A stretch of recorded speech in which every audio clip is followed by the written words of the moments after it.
অধিকারী। আমি মাননীয় মুখ্যমন্ত্রীকে কিছু বলার জন্য অনুরোধ করছি। মাননীয় অধ্যক্ষ মহোদয় এবং নবনির্বাচিত সমস্ত সদস্যা এবং আমার ক্যাবিনেট কলিগ ও বিরোধী পক্ষে বিভিন্ন দল থেকে যারা নির্বাচিত হয়েছেন তাদের প্রত্যেককে আমি এই ঐতিহাসিক বিধানসভার পক্ষ থেকে, আমার পক্ষ থেকে, সরকারের পক্ষ থেকে অভিনন্দন জানাচ্ছি। আমি প্রথমেই ধন্যবাদ জ্ঞাপন করব সমস্ত সদস্যদের এবং বিরোধী দল, প্রধান বিরোধী দল সহ অন্যান্য বিরোধী দলকেও, যে তারা পশ্চিমবঙ্গ বিধানসভার মহান ঐতিহ্য মেনে এই স্পিকার নির্বাচনে সর্বসম্মতিক্রমে স্পিকারকে নির্বাচিত করেছেন এই পরম্পরা এবং ঐতিহ্যকে বজায় রাখার জন্য। আমি আশা করব এবারের বিধানসভা পশ্চিমবঙ্গের মানুষের আশা, ভরসা, প্রত্যাশা পূরণের ক্ষেত্রে অত্যন্ত গুরুত্বপূর্ণ একটা ভূমিকা গ্রহণ করবে। আমি এই বিধানসভায় চতুর্থবারের জন্য নির্বাচিত এবং আমার 2006, 2016, 2021-এর অভিজ্ঞতা আজকে আমি অম্লমধুর অভিজ্ঞতা, সেটা আমি তুলে ধরতে চাই না।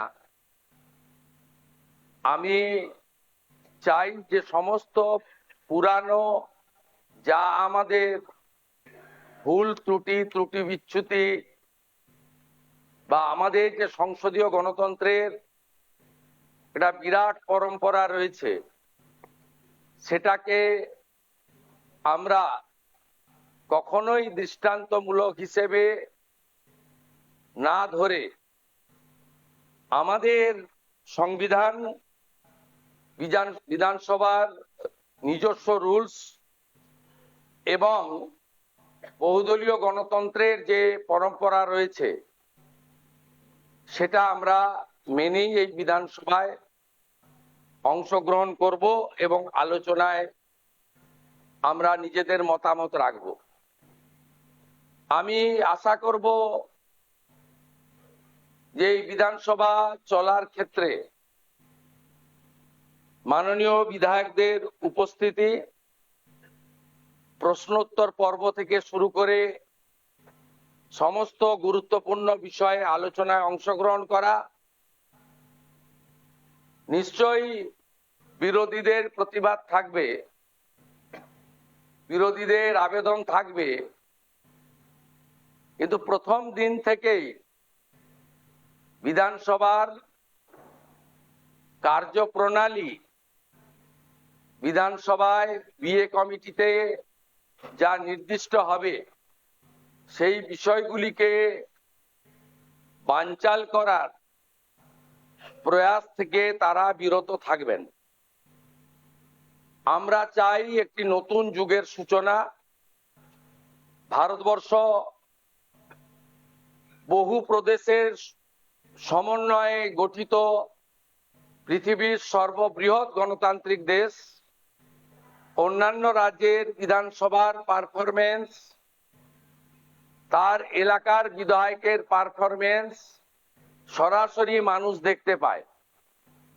আমাদের এই বিধানসভায় বিধায়কদের পারফরমেন্স, তারা আসছেন কি আসছেন না, তাদের যে উদ্দেশ্য নিয়ে এলাকার জনগণ নির্বাচিত করেন, তাদের দায়বদ্ধতা কতটা তারা পূরণ করছেন কি করছেন না, এগুলো সম্পর্কে ভোটার, গণদেবতা, জনতা জনার্দন তারা সম্পূর্ণ অন্ধকারে থাকে।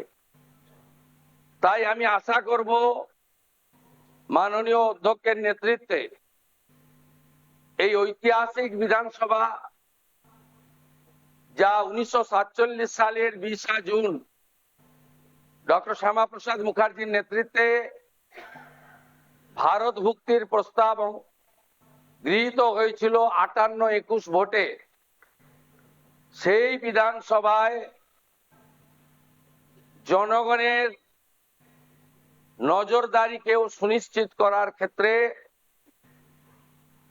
বিভিন্ন বিতর্ক, প্রশ্নোত্তর পর্ব, bill, budget, departmental budget, private member bill, calling attention, zero hour, mention ইত্যাদি সবকিছুই যাতে লাইভ সম্প্রচারিত হয় তার ব্যবস্থা গ্রহণ করা এবং এখানে বিরোধীদের তাদের কার্যপদ্ধতিও জনগণের জানার দরকার রয়েছে। আমরা কনস্ট্রাকটিভ অপোজিশন চাই, কারণ বহুদলীয় গণতন্ত্রে আমাদের সংবিধানে স্বীকৃত। আমরা চাই না বিধানসভা তার বিরোধী দলনেতা তাকে 11 মাস হাউসের বাইরে রেখে হাউস চলুক।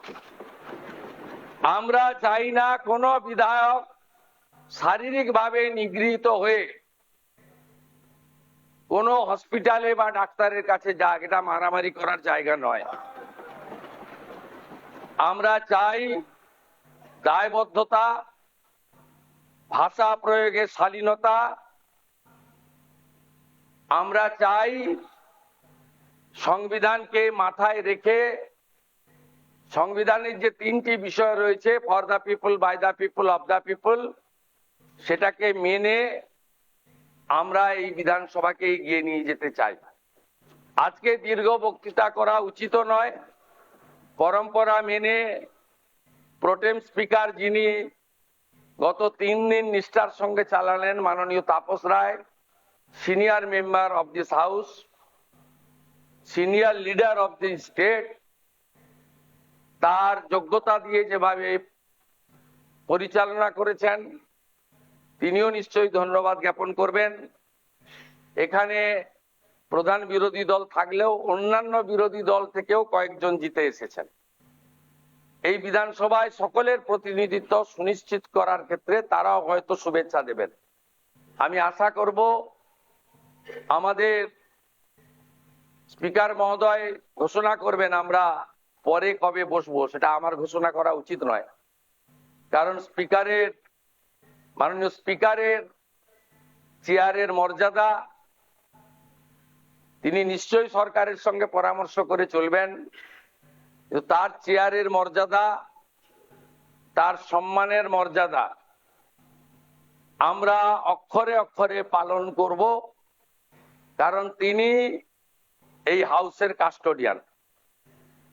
তাই আমি আশা করব পরবর্তী বিধানসভার যখন পূর্ণাঙ্গ বাজেট অধিবেশন হবে, মহামহিম রাজ্যপালের বক্তৃতার মধ্য দিয়ে, তার আগে সর্বদলীয় মিটিং, বিএ কমিটি, বিভিন্ন হাউস কমিটি এবং standing committee formation, public accounts committee তৈরি করা, ফিনান্স কমিটিগুলির নির্বাচন, সব ক্ষেত্রেই এই বিধানসভায় ডাক্তার বিধানচন্দ্র রায় থেকে শুরু করে বিগত দিনে যারা দিকপাল স্বাধীনতা সংগ্রামীরা, অজয় মুখোপাধ্যায় থেকে শুরু করে,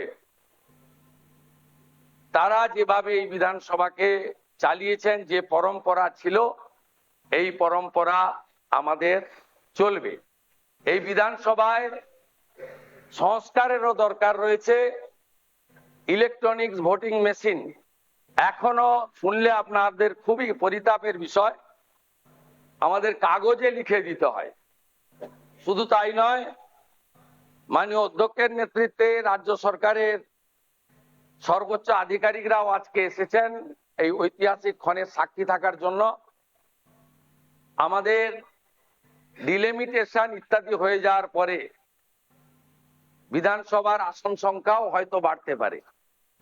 তাই ভবিষ্যৎ পরিকল্পনায় নতুন বিধানসভা ভবনের প্রয়াসও অধ্যক্ষের নেতৃত্বে রাজ্য সরকারের সহযোগিতায় আমরা আগামী দিনে করব ইত্যাদি আমি আশা প্রকাশ করে বিরোধীদের আশ্বস্ত করতে চাই যে সংবিধানের পরিভাষা, বিধানসভা সংসদীয় গণতন্ত্রে house belongs to opposition, final decision অধ্যক্ষ নেবেন, কিন্তু আলোচনায় অংশগ্রহণের ক্ষেত্রে, সময় বরাদ্দর ক্ষেত্রে সরকারের ভূমিকা, সরকারি দলের ভূমিকা আমি পরিষ্কার করতে চাই।